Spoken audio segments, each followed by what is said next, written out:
अस्सलाम वालेकुम व रहमतुल्लाहि व बरकातहू। Good morning, respected principal, teacher and all my dear friends. I would like to tell you something about the importance of Islam. Dear friends, Islam is an Arabic word which means speech and submission. We follow Islam, so we are called Muslims. There are 5 pillars of Islam. Islam is the name of peace and safety. Islam is the name of prosperity and brotherhood. Islam is the name of love and affection. Islam is the name of truth and honesty.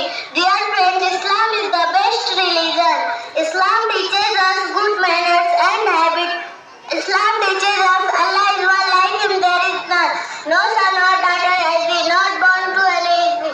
Islam teaches us always speak and the truth. Islam teaches us help the poor and needy. So we must pray to Allah regularly. Here I conclude my speech. Thank you. Assalamu alaikum.